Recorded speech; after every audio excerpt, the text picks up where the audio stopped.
Welcome to Everything Entertainment with Gooch and Trio. My name is Gooch. And I'm Trio. How you doing, Trio? I'm great, man. How about you? How was your week? Good. It's a beautiful day. It is a beautiful day. It's like 60 degrees out. I rode here with my windows down. I know. That's crazy. It's a joke. It is. It's not a joke. It's nice. I like it. I mean, it is going to be March. Yeah. In 2 days. Batman vs. Superman month. / Daredevil month. / That's it. There's like 4 other things. I just can't remember off the top of my head. There's like... When's the Division? Division's coming out at the beginning. When's Quantum Break coming out? Is that... Beginning of not March... April, I think. I was thinking about it the other day. I'm like, do not tell me it's coming out in March, because that's like the one game I want to get. I mean, I just got Primal just to say that game is freaking awesome. Like, honestly, it's so much fun. Story's not too cool. I mean, the story's not too amazing, but like, I think the gameplay is the voice is so Adam good. Jensen, is the voice of the main guy. Takar, yeah, your guy. Mm-hmm. Yeah. It's a lot of fun though. Definitely well recommended. But we're gonna start out the sode this week with some Walking Dead. Gooch, of course, because that's the first thing. Episode 10. Yeah. How was it? Episode 10 was very good. So, it takes place 2 months after the events of Episode 9, so after Carl lost his eye, it's been 2 months. Alexandria's getting ready to put itself back together, making runs, doing, regular business, nothing crazy's going on. Does he wear an eye patch? He wears a bandage still. It's like still kind of like wrapped around. It's like wrapped around his head once, and then it's just over his eye. Yeah. Like he does in the comics. He does the same thing for like the beginning. He changes up what he wears a few times. Can we call him Pirate Carl when he wears an eye patch? Arr. He never wears an eye patch. Actually, he never actually puts on an eye patch in the comics, and I don't think because it's too close to the governor. I feel that is true. I never even thought about that. Like the governor he wears an eye patch. He's known for it. Mm-hmm. They're foreshadowing. So, what else was going on in Alexandria? So the nothing like too huge. There are a few big things that happen, but like nothing as big as last episode. So Rick and Daryl go on like a run. A few Heath, Tara, and a few other people go on like a 2-week run that like they're gonna be gone for a while. Okay. So they're just kind of like getting their supplies up after the attack they had 2 months ago. Rick and Daryl meet up with an insanely weird guy, and his name is Jesus. Isn't he a big guy in the comics? Huge guy in the comics. Like he's very odd and like insanely good at like scouting. So like they're like doing something and like he just like runs into Rick and like pushes him over like for like no reason. And like he's like, yeah, I'm running from walkers. Like they're like they'll be here in like 10 minutes. And he's like, and they're like ready to shoot him. Mm-hmm. And then they kind of he like tells him his name. His real name is Paul Rovia. In the show, in the comics, his name is Paul Monroe, which is the same last name as like Deanna. Yeah. I guess they changed that because they didn't want to make it confusing. Because like in the comics, like 2 people have the last name Monroe, and they're not related. Yeah. But like no one calls Jesus Paul Monroe. Yeah, they call him Jesus because he looks like Jesus. With his whole hat. He looks cool. I mean, he looked like he's straight out of the comics. From like what literally, I saw. Like, he looks straight out of the comics. He's got the whole hat. He's got the whole coat going on. The all beard. That stuff. The yeah. beard. I think he's younger in the show because in the comics he looks older. Maybe it's because of the facial hair and stuff, but he looks like he's in his like 40s. But does he look like a lot younger in this, like 30s? Looked like early 30s or like late 20s. Early to mid 30s. He doesn't look too old. At least that's probably the actor's age. Mm-hmm. So we find out that they're driving around they find Rick and Daryl find this pickup truck with like a bunch of food. Like it's like Jesus, no pun intended. Yeah. Like put this it. truck down with all this food and stuff, and they just happen to come across it. Yeah. And Jesus steals the keys off Rick, and he steals it. Daryl and Rick run after him. They eventually catch him because he breaks down. They beat him up, and they like have a tussle, steal it back, and drive it a little bit. And they tie Jesus up and just leave him to like pretty much die, I guess. He gets out before they take off and like hops on the top of the car. Like this, like they tied him up. Yeah, like they had him hands and feet. Yeah. Like this guy's good. Yeah. And like he's like, and they hear like pounding on the roof because he's like moving. Yeah. And then they just like look at each other and Rick just stops and she just like flies off. Yeah. And then they have a tussle for a bit. There's a bunch of walkers. They kind of like get in a fight with the walkers and they're fighting each other. They're going back and forth in like a tandem. And Daryl's about to get like swiped by a walker, and Jesus like pulls out a gun and goes duck and just shoots the walker, and like, but like he never pulls a weapon on them. He just fist fights. Yeah. The entire time. He would never. And like Rick notices, like he's like, did he pull a weapon on you? And he's like, no. It's like, it's confusing. And in the tussle, like their truck falls into like a lake. Like the food truck. He turns off the brake and it just like rolls, and it's like, aww. It's just like really. Yeah. So they end up bringing him back to Alexandria. Daryl knocks him out, and they get back. That's one part. The other part is, Michonne is kind of like watching the wall, and she sees Spencer, who's Deanna's son. Not too huge, doesn't have like a bunch of parts. Kind of like Beth in season 3 and like 2. And he's like going out and like just walking around with like a shovel on his back, and Michonne's like, "What are you doing?" Yeah, he's like, "What's going?" Yeah, and we find out that he was actually looking for Deanna. Like she turned, and like never killed her, so he's like looking for her. I have a quick question. Yeah. I heard from someone, does Michonne and Rick have like a romance? Yeah, at the end. Do they have like a thing I was gonna get to it. No. So, okay. So, I'm sorry, I thought that wasn't this so episode. like, no, this is this episode. Yeah. So like, Spencer kills Deanna, zombified. That happens. So at the end, Rick comes back. Michonne and Rick are like really buddy. Yeah, like hey, like a little too buddy. hey, like not even that they're like having sex. They're just like very friendly with each other, and like. He comes into his house, sits down, like kicks his shoes off, like if he just came home from work, and like that kind of thing. And they're like joking around, and they were making a joke about like toothpaste earlier in the episode, and he brings back like mints. Yeah. And like they have this, they chuckle about it, and then she like looks at him, and he looks at her, and they just start making out. And he looks at her, and she looks at him, and then it goes down. And the last scene, so Michonne they have and sex. Rick. They have sex, and the last scene of the show is. Hey, Rick, we got to talk.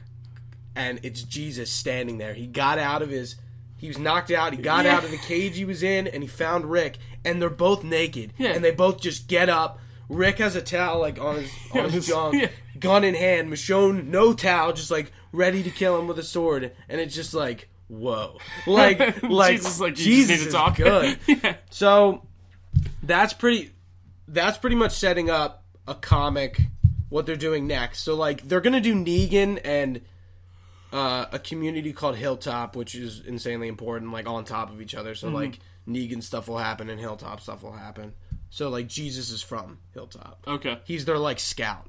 All right. Like, he does all that stuff alone because he's that good at it. Yeah, he just knows. Because, like, obviously, he's escaped Rick and Daryl twice. Just like out of a cage and some restraints. And like stole keys from him the first time. So did he like just nonchalantly just walk into the thing and was like, "Yeah, Rick, we gotta talk." Yeah, and like he just walks in. Hey, Rick, we need to talk. Like now we need to talk because I guess he like determined that like my group needs to meet you guys. Yeah, like all right, because like he knew he wasn't bad. You could tell like he wasn't trying to like kill him. He wasn't threatening him, but like he was like testing I need this food. Yeah. Yeah. All right, and that's kind of it. Pretty good. But yeah, I'm not too into Rishon. Rishon? I'm not. I don't know. That does sound really weird to me. I'm not like. It's not that I'm not into it. Like this is where like he would have his in the comics. He has a relationship with Andrea. This is where that would take place. So that's kind of like subbing it. Gotcha. Michonne is still alive at this point in the comic. Andrea died, correct? Yes, season 3. Yeah. Who was she? She gets. Remember, she's in the governor ties her in the chair and kills Milton in the room with her and locks him in there. And he slowly dies. Blonde hair. Yeah. Oh yeah. Okay. Yeah. It's all coming back to me. I don't know how I feel about it. I don't not like it. And I don't like it. I just want to see what happens. Like I'm not like being negative about it. I don't think there's any reason to. We'll see where it goes before we make some judgments here. But that sounds very interesting. Honestly, it sounds like a lot different. It kind of makes me want to watch it. Who knows? Maybe I'll watch next week. Yeah, it was good. Definitely. Next up, we got some news. For the MCU, Martin Freeman's role has been confirmed in Civil War. He is basically like the U.S. ambassador to Wakanda. Yes, that's what it looks like. Like that's basically, I don't know his exact role that he's playing. Everett Ross is his character's name. That's the role. I mean, like other than him being a liaison for Black Panther, like we don't know much. And like Everett Ross is a character in the comics I don't know much about. I don't think he's like a major small player. character. Yeah. And but that should be seems cool. fine. We're gonna hear Martin Freeman talk in an American accent. Yeah, and also in the picture he's in, Sharon Carter's next to him, Agent 13 from Winter Soldier, so it's cool to see her back as well. Also, Pepper Potts is going to be in Civil War. Kind of like didn't even like think about her at all. I mean, it does make total sense that she would be in it. Yeah, it would. It does. Pepper. Yeah, she hasn't been prevalent since 3. Like we haven't seen her. We that haven't much. seen her since 3. She's gonna be, I think, really like. She wasn't in Avengers Age of Ultron, wasn't she? Like she wasn't at that party. Yeah, she was. Was she? I want to say she was. I feel like everyone. I kind of want to say she was. I think she was. There's no. way. No, she wasn't, because remember her and Tony and Thor are having that argument about like Jane and Pepper. Oh yeah, and then She's he's not like, there. "That's right." And then he's like, "Oh, where's your woman tonight?" And then he's like, "Oh, I'm running a company or something." Like, Yeah, you're right. she I runs think Stark Industries. But yeah, I mean, I think she's just gonna play his regular whatever she does, like his little love interest / background supporting character that kind of gets him maybe through, like grounds him up, or like grounds tell him him to like stop. Yeah, you know, like his. She's got like his back. humanity tether. I guess so. Yeah, that's the best way to put it. Next up, talk a little bit Agent Carter. Yep. We got 2 episodes again this week. Yep. They were pretty interesting. So I'm trying to think back. We had them still kind of trying to chase after the dark matter, right? Yeah. Frost was trying to set up the whole. What was it called? The explosion. They detonated. They get the. I can't remember what are they? The rods back to set off the nuclear device, which they wanted. She wants to do that to create the open the black matter zone. Yeah, wherever it's in. Like we saw in the beginning of the season, that's how it originally came to. They detonated an atom bomb, and it created this like vortex, like basically black hole, which ends up actually sucking in Wilkes. Yeah. Correct? So didn't you think it was interesting that Wilkes, like in the beginning in the beginning of the episode, they're stealing him. That's why Frost shoots Jarvis's wife, which we'll get to her in a bit. Did you think that was interesting that he was just like putting a shotgun to Carter's head? And it was like, yo, it's like, whoa, like chill out there. And he was like, and then you find out that it was like all him. Yeah, he's like, this wasn't the dark matter. Like this was me just being me, and Carter won't. I thought that was a weird way to progress him. It didn't make any sense. I was like, what? I mean, why would you go from to like he obviously knows the dark matter is like powerful. And then, but like, why would he try to kill Carter? Like, is he really like that power hungry? I don't think so. It was very confusing because like he never like exhibited like, oh, I want it. Like I need this, but then all of a sudden he's like, oh, it's mine. I think, and like Frost kind of shows him that, but I think it was like really supposed to be subliminally him like with the matter. I mean, the dark matter trying to make him do this, but like he just thinks that. It was all in his head, while the dark matter was still kind of fucking with his mind. Yeah, like, he just can't really control it. I mean, how much did he have in him? Like he was not. Or was that before he got after? Sucked in, so it must have been a lot. But like I mean, he in the wasn't. Second episode, you see his eyes are fucking 8 balls. God. Yeah, and we'll get to the we'll get to that. But what? So, I think no wait that's the second episode. It's annoying when they air 2 episodes at the same time. I say just talk about him as one. Okay. Honestly. So let's get back to Jarvis's wife in the hospital. Yeah. We find out that she can no longer produce children, kids, and like Jarvis literally like honestly like he's like beside himself, like he doesn't know. I was really thinking deep into that because like you have to realize that like Jarvis is a huge character in the Marvel universe because he is like Tony's dad. Essentially, like he names an AI after him. Like he does. Like you got to think like what happened to him and like why? How did he influence Tony? Like was this an event that like was like he can't have kids, so he must have treated Tony like his own. Yeah. Very Batman-esque. Yeah, there. I thought it was Alfred and Bruce and with him and Tony. Yeah, very. I thought it was cool because I was kind of just thinking like you don't really. And hear that much whole about argument Jarvis. that they had like when they like went back and forth while they're walking in the desert. Oh my god, like, that was good. They went at each other. And then Carter's like, well, you have no long term like wrongdoings to your life. Like you're gonna go home after this and be fine. Like your wife got shot and it's no big deal. Like you're on she's an gonna adventure. recover. Yeah, and then he's like, well, my wife can't have kids. Have and kids like, because of a complication in the surgery, and she was like, "I'm so sorry." And then he says to her, like, everyone around her dies and stuff, and like, and it's pretty interesting. It was a very good back and forth. Like I was like, "Ooh, that stung!" Like from both sides. Yeah, they both like really went at each other. How'd you like the musical number in the beginning? I'm not gonna lie, I skipped through it. Really? Yeah, I was like, I thought it was don't kind of know. interesting. I was waiting. It was cool. I got to the part where I was waiting for like, where's Steve? I like expected. I was him expecting to come it in. too. I was expecting like, it too. Yeah, because like it would made sense. There's the one waitress girl that calls her English is from season 1. Yeah, I know. I remember her. Yeah. Does she die or does she just go away? She's just in New York. Yeah. She was a roommate. I thought it was kind of interesting. That's how she was just like going through her head. It is interesting that the love triangle that like is kind of formed between Sousa, Wilkes, and her. Yeah, because like she's not really like a romance person, but she ends up like. It's almost like she flirts by accident with both of them, and then like she realizes like, oh wait, I'm fucking with both these guys hardcore. Like she's like, I'm leading both of these people on. But yeah, it was a very good, interesting episode. After that, good. Frost gets Wilkes again after the whole fiasco. Yeah, they take him back to extract the dark matter. Yeah, they're pretty much like torture him. Yeah. Carter finds them, breaks in, tries to rescue Wilkes. Wilkes says, "No, I'm gonna blow. Like I have too much dark matter in me. Yeah, like you have to get out of here." Locks himself basically in a room to get away from Carter. Tells her to get out.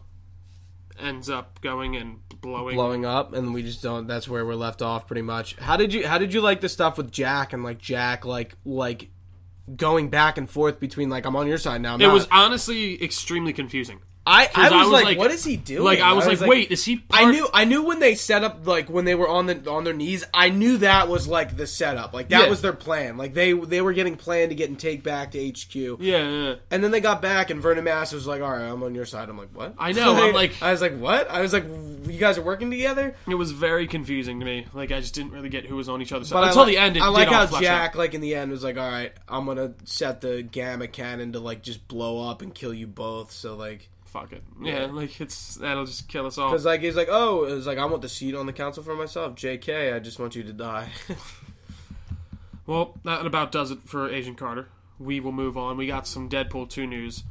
They are adding Domino to the cast, which is another kind of semi-unknown X-Men. Her real name is Nina Thurman in the comics. Her powers include subconscious telekinetic probability manipulation, whatever the fuck that is. Enhanced reflexes, and she is an expert markswoman. So it looks like she is just going to be another cool character, another X-Men, just kind of fill the void, because I don't know if Colossus or anything's going to be back. I doubt Also, there was another thing I saw in the news, which I meant to put in here. There's no X-Men Deadpool crossover like planned for the near future, said Fox. I just don't understand it. I don't see it working. I don't either. It really wouldn't work. It wouldn't, because like you could... He's such a unique character in the way of how you can film that it's just I don't know if it would work in a full-on X-Men movie. They could do an X-Force, which they're apparently planning on doing. Yeah, but that should be really cool. And yeah, I mean, we'll wait to see more on this movie, see where it goes. But yeah, like Domino is a X-Force member, like with Cable. Yep. She's also that's another thing. She's also a love interest for Cable. I meant to mention that. Isn't she a love interest for Deadpool too? She could be, I know, but she is more notably like for Cable, from what I've heard, anyways. Yeah, I don't really know. I don't know. One thing, like I do not know much about the X-Men. I don't really know anyone who's like X-Men. Like, I know a few people where I know a few people that are like, I'm an X-Men fanatic. Like living. Yeah, X-Men was like big, really 90s. Big. One of the best-selling comics is an X-Men comic. Yeah. I forget which one. I was actually watching a video on it, and like it's like X-Men was like the 90s, and like the end of the 80s was X-Men. Yeah. Like, that was it. And they were killing it, and everyone loved it. There was the animated show. There was all and the then comics. X-Men kind of like died. I don't know. Well, I mean, look at it. They were the first like real superhero movie to be made. If you think about it, like within these past 15 years. Yeah, you are really right about that. Like that just kind of shows you how well they do. Yeah, that's true. That and Spider-Man really kind of like ushered it in. Yeah, ushered in this era like as we know it. But that should be very interesting. We'll wait to see more on that. I actually didn't see this. There was the second part to the Daredevil trailer. I didn't even realize this came out. Yeah. So what was in it? So We see Elektra. Elektra... Oh, wait. I did see this. Yeah. Is it just the one part with Elektra? No. I mean, How long Elektra's was mostly in it. It's like 2 minutes. It has nothing to do with Punisher. Okay. All right. Continue. So, Elektra... It doesn't... Elektra in the comics works for Hand. And Hand... So, like, she pretty much comes up to Matt. I don't know if she... I assume she knows she's Daredevil. But she comes to him, like, she sneaks into his house, and it's kind of like she needs his help. Like, she's not hired to kill him, which is kind of what she does in the comics. Mm-hmm. She's not hired to do anything. She's going to him on her own volition. Is like, we need to team up and stop Hand. Yeah. And Stick is in it, and Stick says, like, the Hand is, like, you know, the group. The Yakuza are coming back. Mm-hmm. And the Hand is part of the Yakuza.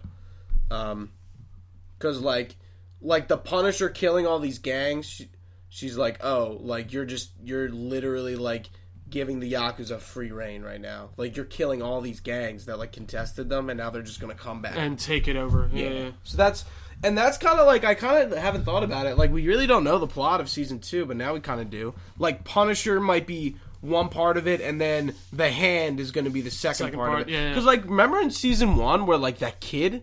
They're transporting that, like, inhuman or, like, gifted kid. Yeah. And, like, we never hear about that. Even even Stick, the guy he, like, goes back to. He's a big character, too. And I think we're gonna see him. Like, maybe Elektra's being And he hunted. has a big connection to Iron Fist, too. Like, that whole... The Hand and everything. That's where I think they're going to start leaning more towards, like, the martial arts aspect. And speaking of Iron Fist, we actually got don't go into it just yet. Real quick. But, yeah, we'll go into it. Not yet. There's still more. Okay, continue. That was we could just mention. No. We'll get to it. But what did you think about Elektra's costume? It's cool. Like it's just super a red. simple. I mean, yeah. I think it's nothing. Yeah, she's wearing like jeans. Like she's wearing jeans and her little thing on her face. Got a mask. And yeah. And it's cool. I've never really been a huge fan of her. I saw it in the Part 1 trailer, and I kind of didn't believe, or I wasn't sure, so I never said in it. Daredevil gets another mask. Does he? It's all red, and his horns are more pronounced. Yeah. What do you mean it's all red? The first one. The mask, no, the mask is part black. Like, he gets it broken by Punisher. Like, you see that. But, like, in that trailer, you see him wear the new red one, and it's all red, and his eyes are red too, and his horns are more like sharp. His eyes were red in the first one too. I'll have to check it out. No, his glasses were, but his Daredevil, his mask didn't have like lenses on it. It had the red lenses. Are you sure? I'm absolutely sure because I remember I was looking at how the fuck they made that mask. It the way it glues down to his eyelids. It's the craziest thing I've ever seen. Really? I don't know how they make it. Like, yeah, look it up. Look at his mask. Are you sure? Yeah, he has the contact lenses in the red contacts. Really? Yeah, it takes up his whole mask. I mean, his whole eye. So I think it's the same one that you're probably looking at. No, it's not. This one is all red. Like, the helmet is all red. Okay. Yeah, and his horns are different. I need to take another look at it then.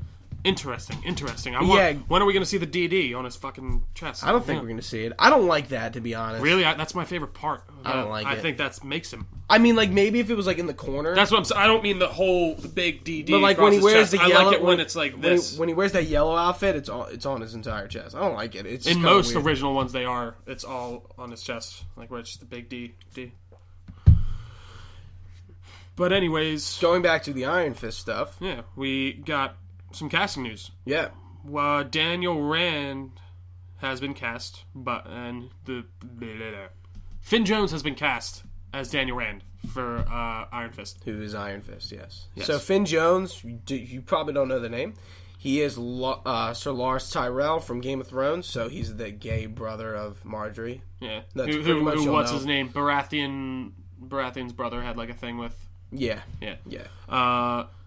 Did you hear the whole thing behind this? The whole racial thing that was going on? There were these people that were getting upset because they didn't cast like an Asian person. Danny Rand's Asian? No, he's white. That's the thing. People are like, well, he's an Asian centric character, but like the whole point of his story is that he's a white dude in an Asian land, and he goes and he's like the outsider, and then he learns his whole way in. And there was this whole big thing of like, there was even a Marvel comic book writer who was like, I'm not watching Iron Fist if another white actor is cast in this role. And I'm like, why? It doesn't make any sense. He is a Caucasian person in the comics. I don't get where the argument is. Black. Yeah. Jessica Jones is a girl. And this definitely, I think Iron Fist is going to show up in Luke Cage. You think? I think so. I think he's going to show up I mean, somewhere. they must be on the ass end of finishing Luke Cage by now. Definitely. They're probably done. I mean, the script's probably written. I mean, dude, this guy could have been casted for who knows how long. They could have had this a while ago and had filming. I remember, I think we talked about an interview with Mike Coulter, and he said, like, they knew who it was, but, like, he, like... That's right, yeah, he's like I think I have a great idea, but I can't tell you, or something like that. Do you think he would be in it? No, he's lost, so... Who do you mean, Danny Rand? Yeah, he gets lost, and then becomes Iron Fist, not in Hell's Kitchen. That's right? true, I mean, but he could... It could be him before he becomes Iron Fist. You could see just Danny Rand. True, there could be time between it. But we'll see where it goes. Happy to see him casted. Happy to see that we show's should moving see it. forward. So, Luke Cage will be when Jessica Jones was last year, so November. Honestly, Iron Fist is probably going to be March next year. Where Daredevil Season 2 is. And then Defenders will be fall 2017. We're getting up there. Dude, it should be very cool. Yeah, very, definitely. very cool. Moving on, we're going to talk some DC TV here. We will start off with Supergirl. So, not a crazy big episode this week. No, definitely. Very kind of... We do get introduced to Silver Banshee, though. That's true.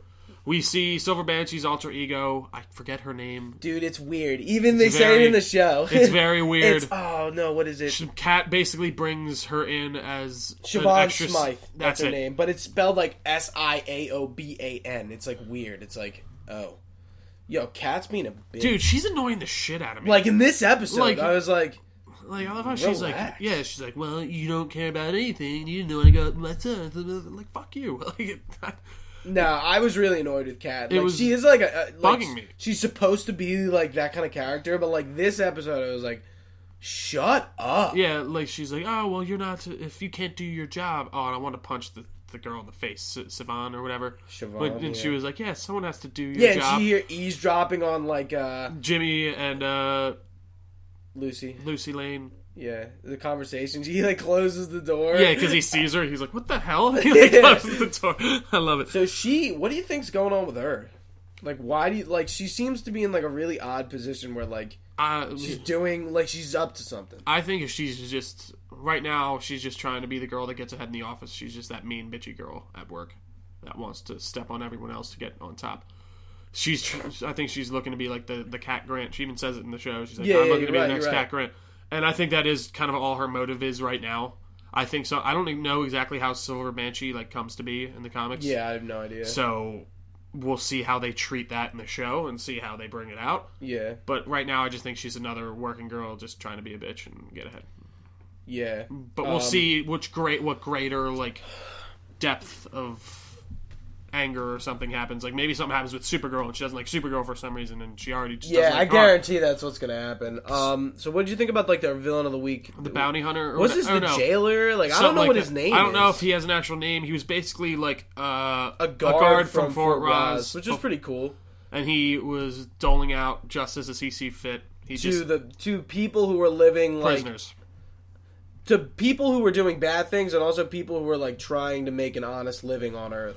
Like you see this one guy, he takes out this one like dangerous alien that actually like eats people and feeds on their flesh. Yeah. Then he goes to this other one, and it's this guy who was like a professor. Yeah, he lives peacefully on Earth. He was put in Fort Ross because he was trying to smuggle. He tried to smuggle. He's like it's like a Walter White type thing where like he like resorted to selling drugs to like pay for his family. Or something. Like his daughter had hospital bills or something.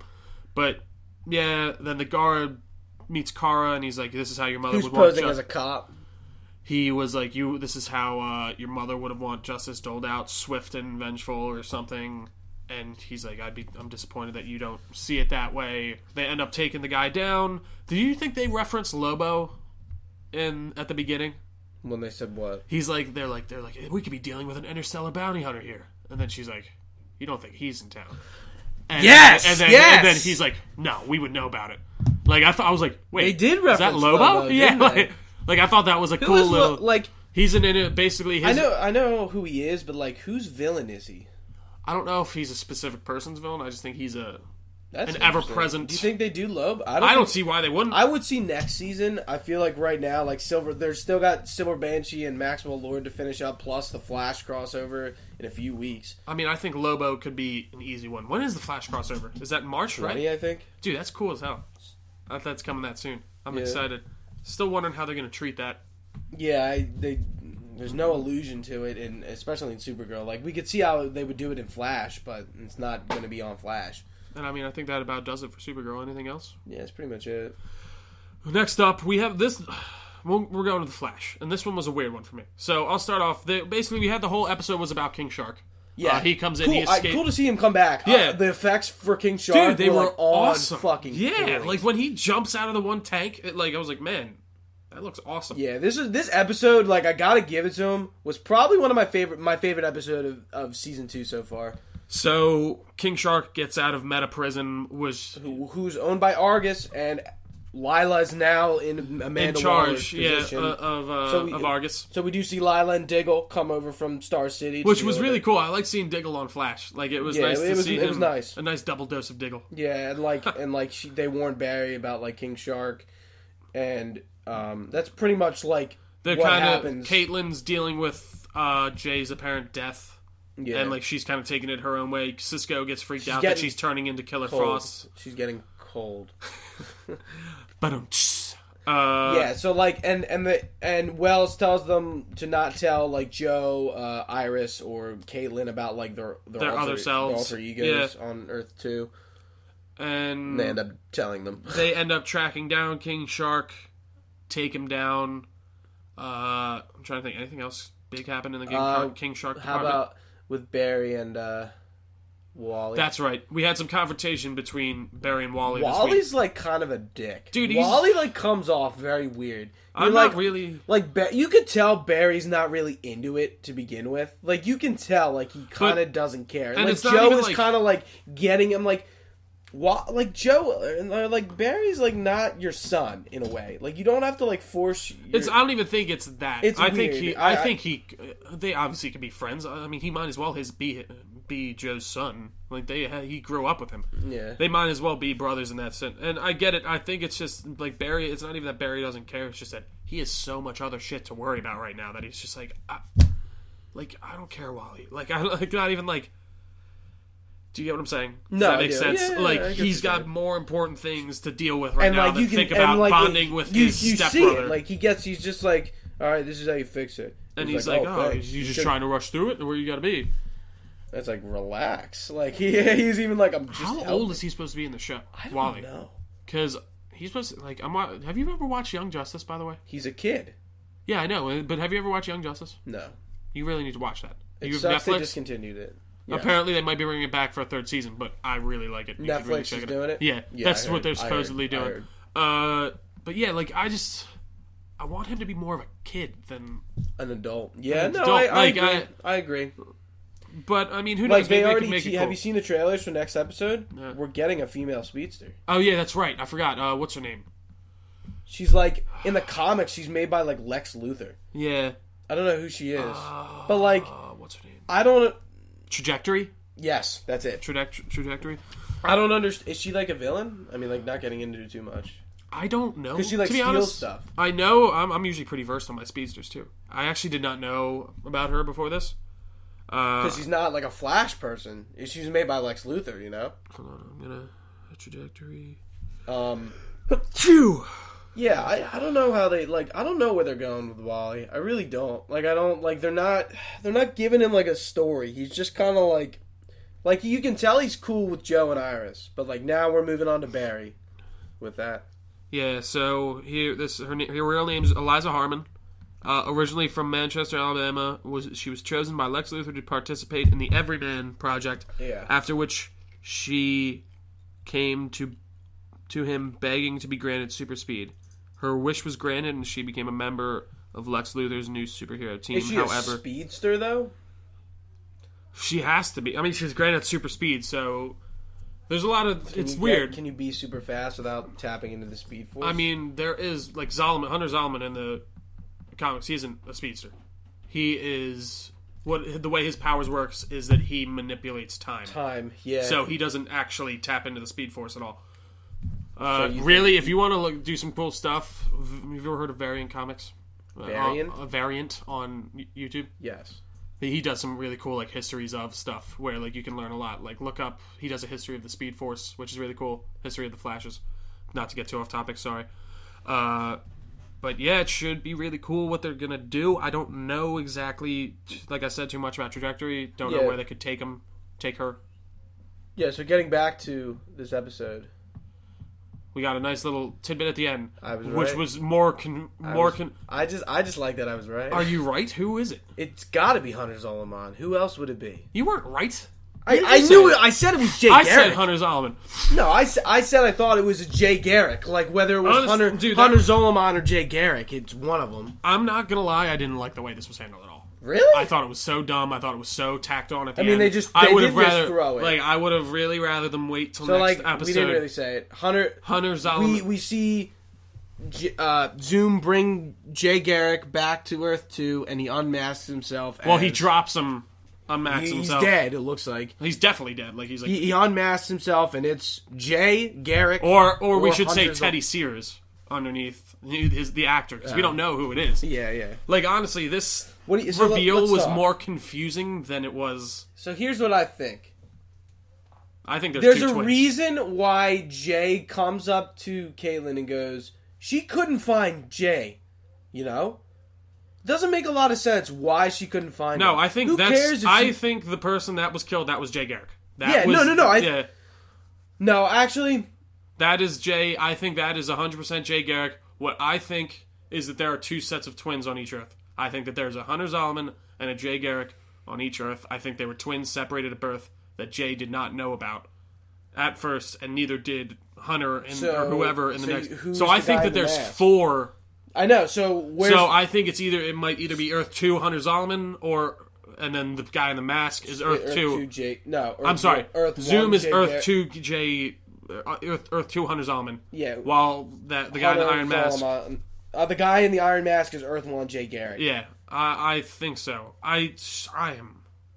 That would make a lot of sense. Because like here's the thing. Like that part with Caitlyn and like him, she could not find Jay's Earth 1 counterparts, which didn't make sense. And then she's like, "Here's why." I'm like, "No, I don't think it's because he has a different name." That made sense. She's got a lot of technology that she could figure out that stuff. What that like he had? Well, no, because she was looking for Jay Garrick. But like, I think it would be more than just name, you know. Well, no, because if you think about it, if the mother died at childbirth. She wouldn't have given him a name. He would have been put into foster care. He would have been put under a different name. So he would have been very hard to find in the beginning. I guess. Because I mean, if your mother dies literally on the table and you're the only one left, like how? But like, I definitely was convinced there was something up with Jay. Because if you notice too, Jay is just randomly not there when stuff happens. Like, there's weird stuff that if you go back. And you, like, pay attention, Jay's just, like, nowhere to be found. He doesn't have Speed Force, which is weird. Maybe he's, that's another thing Zoom I thought. Is Jay Garrick's evil Speed Force version. It's a negative Speed Force because, incarnate. Something happens when he takes Velocity 6 that F's him up and is killing him. Maybe it's because his body is separated into two forms. It's so confusing because we have nothing to go off of. And even the guy, one of the showrunners, I think it was Andrew Kaisenberg, or I forget how to say his name. He went on an interview right after that show went up, and he was like, "Yeah, I mean, it's like the same thing with last season when what's his name betrayed Harry or Harrison Wells, but I knew Harrison Wells was the Reverse Flash. Like, this is just... And I figured through those 2 or 3 episodes when they went to Star City and found Harrison Wells' body, I knew Eobard Thawne had killed Harrison Wells and taken over his persona. That was it wasn't confusing, maybe in, like, putting that together, but, like, they showed it, you know? I don't know. I really don't know what they're going to do. They could go so many different directions. It's insane. But, I mean, we'll just have to wait till next month to figure it out. Moving on here, we are going to go to some Arrow talk. Yes. So, what happened besides stuff with Felicity? Oh yeah, they kidnapped his son. And, William. Okay. And Dark finally gets put in his place. Yeah. So they're going after Dark. They find out Dark kidnapped William. Oliver's son, William. And the whole crew then figures out about William. Felicity gets all butthurt over it because he couldn't tell her. This is where I'm like going. Remember how I talked about like not liking Felicity's whiny attitude? This kind of like goes back to it. It's like, all right, nobody knew. Like he didn't even know. Yeah. For a while. Like he just kind of found out his mother was paid off by Moira to keep quiet. She didn't want to involve Oliver. And like, he ended up getting involved, and she was like, you need to be quiet about it. So he did. Like, how can you be like... Yeah, how can you say, like, that's not fair? And she talks about it at the end. Like, I know, like, you know, you made a promise, but it's like... She's like, but you should be able to tell me that. And I'm like, that's not the same thing at all. And even the... Even the woman goes... what's her name? I forget her name, too. William's mom basically talks to Felicity and goes, like, the reason he didn't tell you was because of me. Like, I gave him a choice to either see his son or tell you about it. And sadly, I mean, he chose to see his son. Yeah. Like, why would he not? He's his father. So they end up figuring out that Dark has a totem that basically keeps him attached to his magical powers. Also, forgot to say, we see Vixen. Yeah, Vixen comes in. Instead of... I like how they do the Constantine. He's in hell. Yeah, and like she's like, "Oh, I'm sorry. What's going on?" And he's like, "No, he's literally in hell." That would scare me to know. How does he know that? Yeah, who knows? Maybe he keeps up with him. So yeah, and they bring in Vixen. So Vixens are. I got pissed. It was like, oh, you fight him, and you can't fight him. Like, oh, okay. What are you talking about? Like when they confront Dark for the first time, and like Vixen fights Damien, and it was like she loses. Yeah. I was just like, oh. Well, I mean, he's not an easy guy. He does like literally just stop people. Yeah, so like we figure out that he has a totem like Vixen, and you know what's really pissed me off? That Oliver drops out of the race. Really annoying me. That's right. I was like, really? I was like, come on. I was like, I wanted to see that story arc fleshed out more. I was really pissed off. It was one thing I was like, no. Don't. You might. Don't. Because, like, now, and, like, I mean, like, he could go back on it, but, like, they did, you know, his office got, like, shut down, and, like, what's-his-face was pissed off. What's that guy's name? I can't remember. Yeah, but... Less interesting character. And then we find out, or Thea finds out that Malcolm is the one who told Damien about it. And says, fuck off, basically, to him. They have such a weird, like, little relationship. There's so many, like, not mommy, daddy, like, daughter, father relationships in Arrow. Between Felicity and her dad, Laurel and her dad, Thea and Malcolm. That's 3. There's, like... And then you got Sarah coming in there every once in a while, too. Okay, and we also see the beginning of the episode, Felicity trying to walk and the chip not working. That's right. And then... So, let's go to the final scene. So they save William, Oliver drops out of the race, Malcolm gets his ass kicked after they destroy his totem. They also... because Vixen destroyed it. Oliver also decides to send William and his mother away, like, as far away as he can. Records him this video message to be given to him when he turns 18. Telling him he's the Green Arrow and stuff. Mm-hmm. Also, William's new favorite superhero is the Green Arrow. Yes. He's like, I want the arrow, and then he like throws it. Fuck Flash. Yeah. So.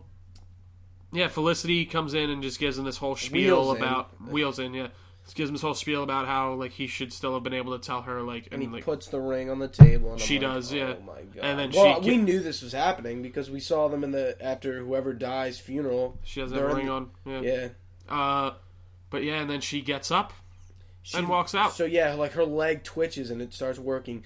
So they use that as an opportunity to make Felicity literally walk out, and I was like, fuck this. I was like, really? It pissed me off. Yeah. It really pissed me off. Like, I'm beginning to not like Felicity.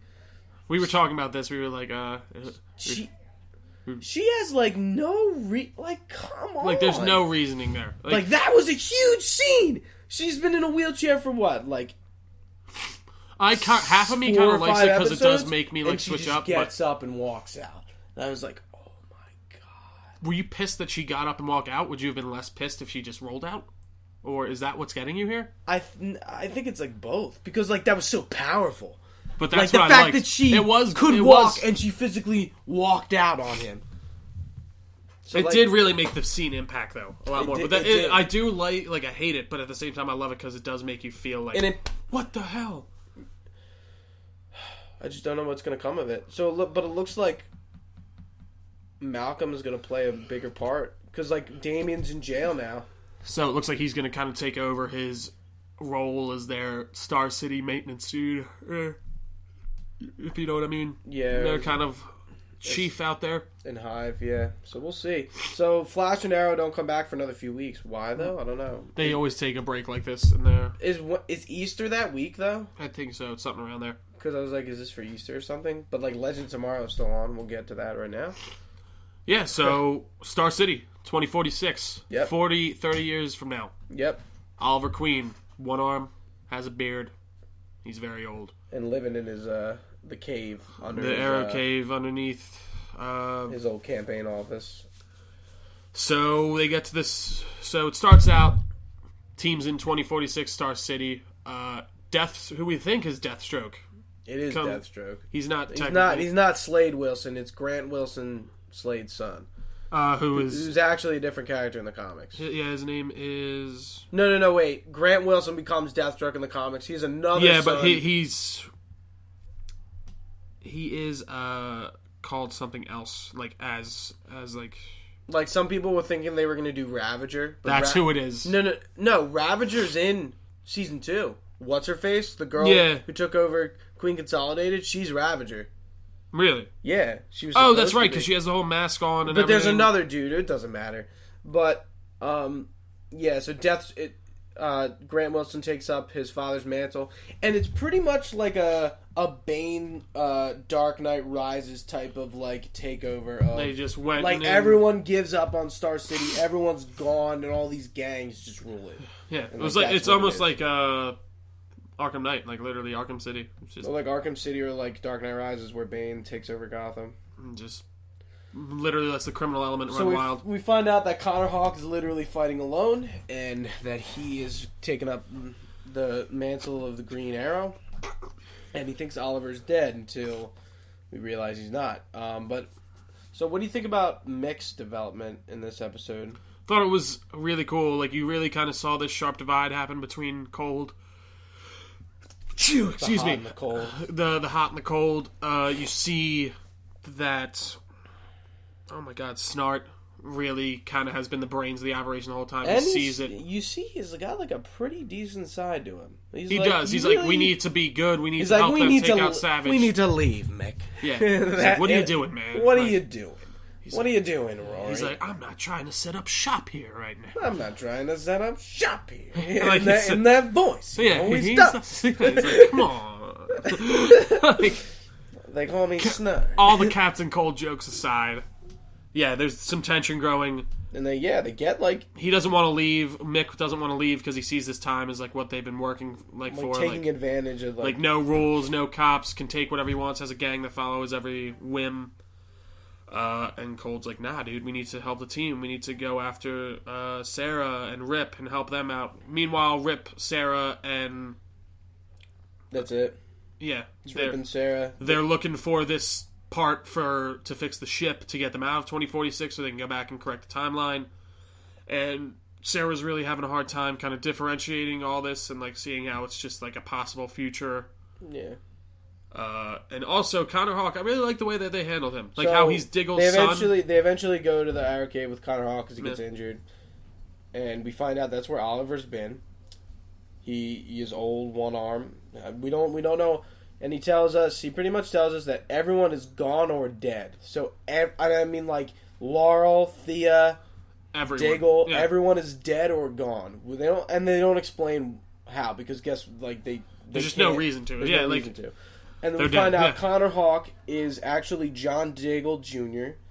And he takes up the name of Connor Hawke because he doesn't deserve the He Diggle feels like name. because he didn't save his father when he could have. So Diggle's probably dead. I think he definitely is. I think that was. I thought that was interesting. So like he must have him a while after, like Sarah, his kid. Well, not even a while. Probably like... Because, like, he's still pretty young. You can tell. Probably like 20s. So Yeah. I'd say he was probably born in like 20... Maybe he's not alive. 20-something. Who knows? Yeah. Interesting. And so they have this whole confrontation with Grant. Take out. They end up capturing Connor. But they can still leave the whole like Legends of Tomorrow team. Sarah's like, no, we need to go back for him. They end up going back, taking out Grant. You know what really annoys me about the show so far? There's always this, like, I want to do this, and Rip's like, no, you can't do this because, like, it'll mess up the timeline. Okay, we'll do it anyway. And, like, every episode there's this weird conflict with the time period that Rip is always against. In every single episode, and it's kind of weird. It's like... Well, I mean, it's weird, but at the same time, there are... It makes sense, but it's like, alright. Now, I really enjoy Rip's character, to be honest. I think... I get it. He's very back and forth with, like, we can't do this, but we can do this. Oh, we'll do it. He's trying to, like, tread carefully, and I think there are some parts where he's like, okay, we can do this, but, like, we probably shouldn't. Like, it can end up fine, but if we screw up one way, like, it can be extremely bad. Yeah. Well, now for the first time, they're in the future. You know, this is the first time we've actually been in the future. That's true. And, I mean, dude, that whole... Oliver's makeup was really good, or Stephen Amell's. I like how cold he was. And he just was very, like... Even his voice sounded very good. His good. arm looked Palmer Tech, by the way. Is that what it said? It looked like it. It had I thought it said Star Labs on it. Did it? Yeah. I remember... I could have sworn... But it just looked... The way it was... It looked like Adams. Very Adams suit. Yeah. So, like, I guess he just takes up the mantle for one last time and kind of... He passes it on to Connor. They fight Deathstroke and take him down. And basically Deathstroke was the only thing keeping the whole criminal element together in the city. And they're going to just try and start fighting back. And it's weird because it seems like the whole other parts of the world are fine right then. But it's just Star City kind of got really destroyed. Yeah. And I think... And then there's the only thing we didn't really mention, which is kind of weird.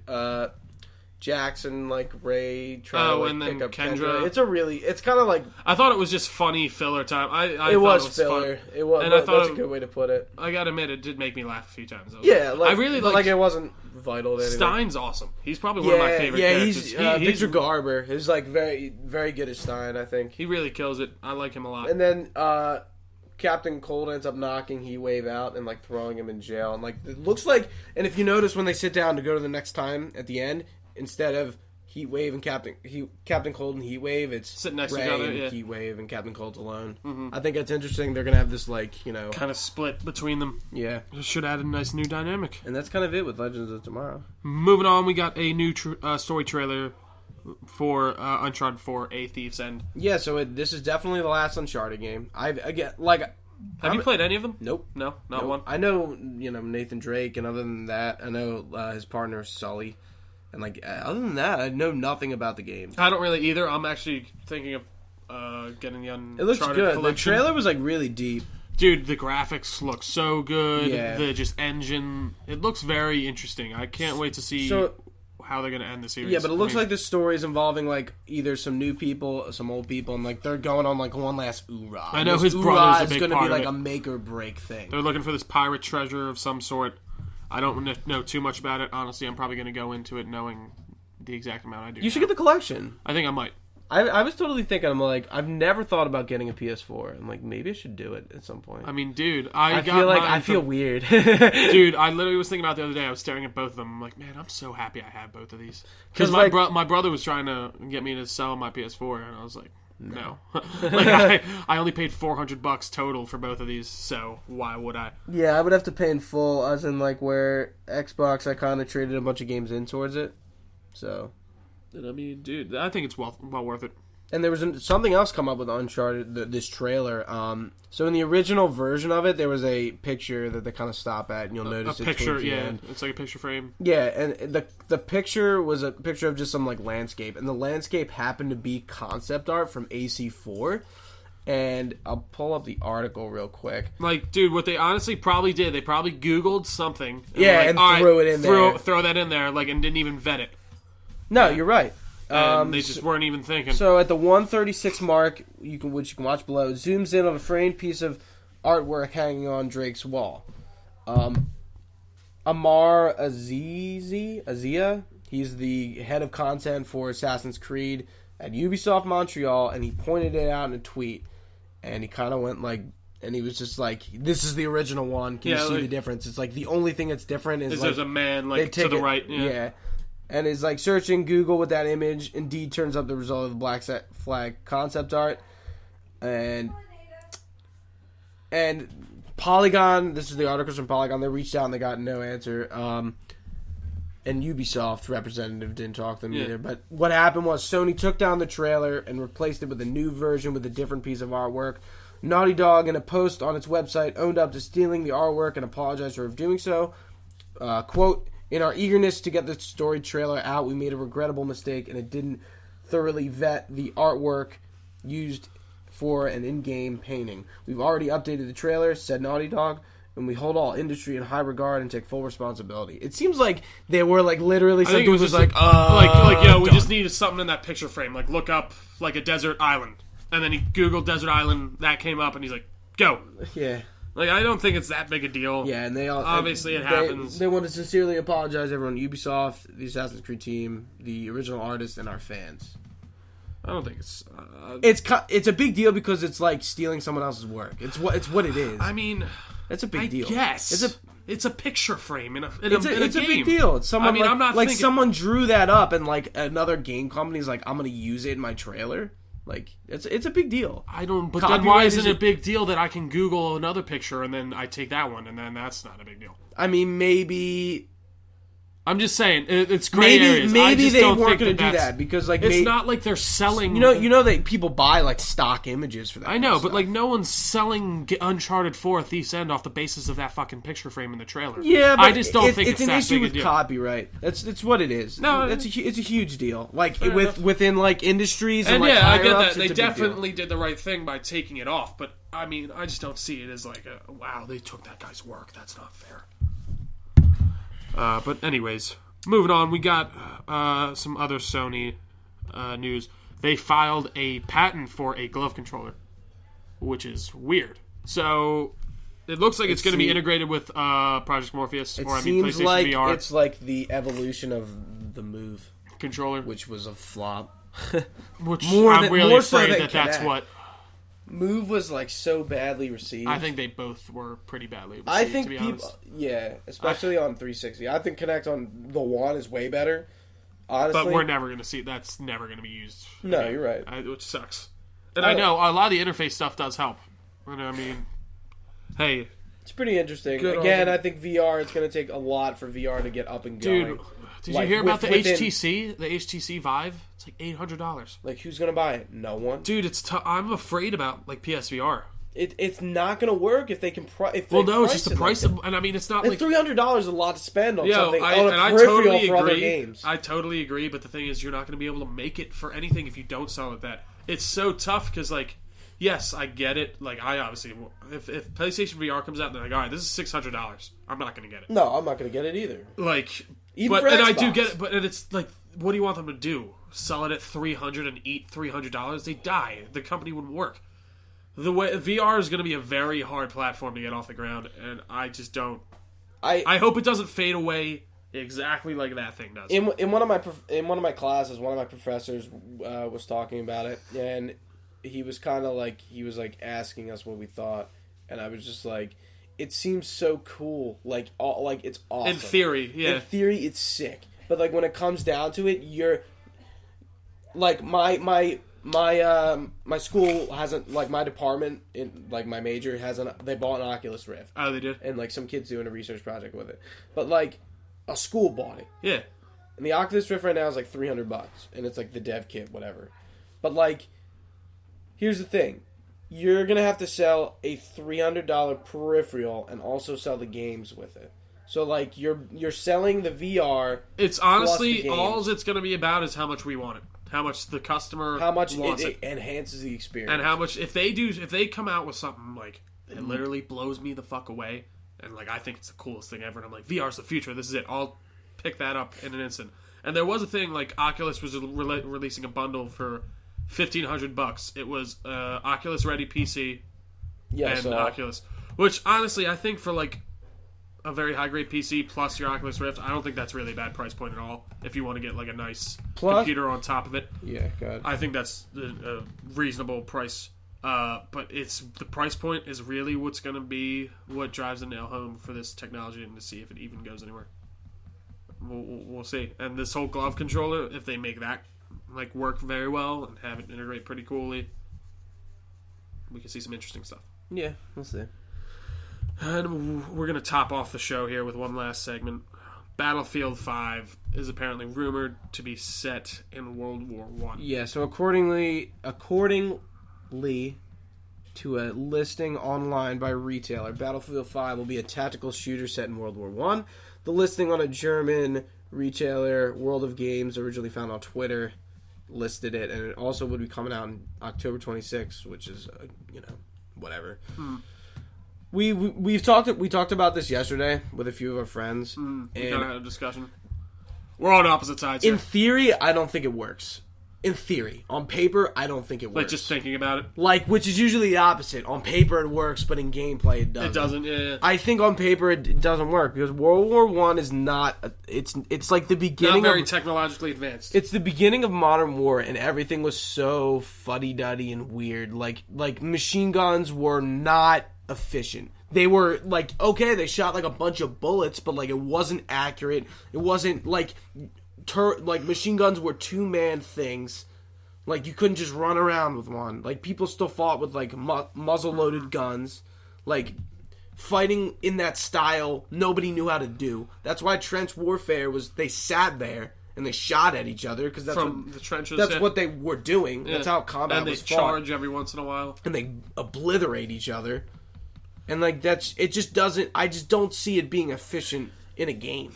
Especially, like... in No Man's Land, like, okay, they fought with horses. You can do horse gameplay, whatever. Tanks were, like, giant blocks that just, like, rolled really slow and, like, shot.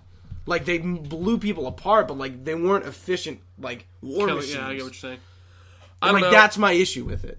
I agree with that, but at the same time, I think that there's some pretty talented people over there at DICE, and I think that they could find a way to make it work and make it fun. I mean, hey, yeah. Like I said this the other day, I'm playing a game where you're a caveman and I throw rocks and spears, and that's a lot of fun.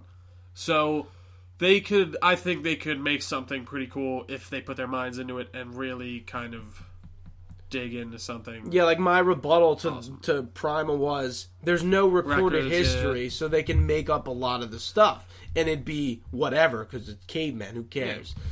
World War I is a heavily documented time period, like it's the beginning of the modern age, and people, you can't lie about it, because, like, you can just look it up. And that's where I'm like, is it going to be more historically accurate, or are they going to fib a lot of stuff just to get, like, gameplay stuff out, which is fine. I mean, like, I know, like, if I go out in real world, this M4 better shoot like a dozen Battlefield, like, that's not my point. Yeah. Like, my point is, like, they can't make a prototype machine gun, first of its kind, be like an M60 today. I guess that's my point. I understand. I don't want to see, like, it be, like, inaccurate. This just really interests me, and, like, really, we haven't seen, what war game do we have that has been set in World War I? None. Toy Soldiers, there was, but that's, like, not technically.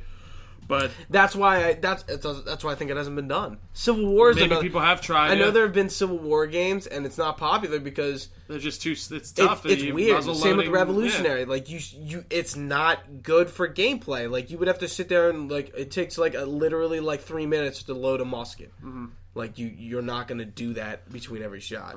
Even in, like, AC, it's weird. Like, you use muskets, but, like, you take, like, 30 seconds, not even 15 seconds, maybe not even that, like 10 seconds to load a musket, which is unrealistic. Obviously. Yeah. But you can't make it be that 3 minute or else no one's going to play. Exactly. It just doesn't make for good gameplay. All right. Well, I think that about does it for us this week. You can always find us on our Facebook page at Everything Entertainment with Gooch and Trio.